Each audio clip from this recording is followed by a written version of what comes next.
Lena had just started her new job as an overnight cleaner at St. Augustine Memorial Hospital, a place that had been partially shut down for years, ever since a fire gutted one wing and left the rest barely operational. The fourth floor was supposedly closed for renovation, but that night, her supervisor handed her a ring of keys and said, "They want it cleaned anyway, just don't take the elevator." "Take the stairs?"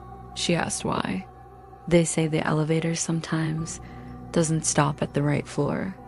Lena forced a smile, assuming it was a hazing ritual for new hires. At 11:58 p.m., she pushed open the creaky stairwell door and began the climb. A hospital gown, no shoes, long matted hair. By the time she reached the fourth floor, her flashlight flickered. She thought maybe it was just her nerves, or maybe the dim light was playing tricks, but each step seemed to echo too long, like it wasn't bouncing off just walls. The overhead lights were dim, some of them sparking occasionally, like they hadn't been serviced in years. The air was thick, stale, like wet paper and formaldehyde. The hallway stretched far too long for a hospital wing. She began to mop, headphones in, trying to zone out, but after a few minutes, she felt it. Someone was watching her. She looked up and froze. At the far end of the hall, just where the light barely reached, stood a patient. She pulled her headphones down. "Hello? You're not supposed to be here." Her voice sounded brittle, like the patient shifted dimensions, not walked, vanished. The patient didn't move. Even her phone had no signal. The layout was wrong. The turns weren't where they should be. The doors, all patient rooms, were open now.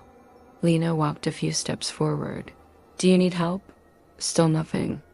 Then a flicker of motion, not forward, but to the side. Lena's breath caught. She moved to the nurse station, hoping to call security, but the landline had been ripped from the wall. Suddenly, a ding.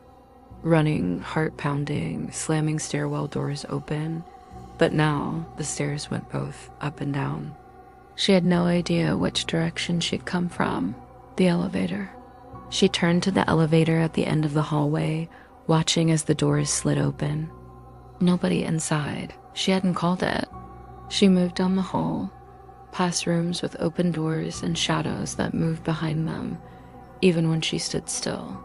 Then she noticed something chilling. The elevator had stopped at floor 5. There was no 5th floor. She backed away slowly, turned to head back to the stairs, but found the hallway had changed. Every single one. Their mouth opened slowly, impossibly wide, and whispered in a raspy, broken voice, each one leaking a faint whisper. Not loud, but together a chorus of unintelligible murmurs.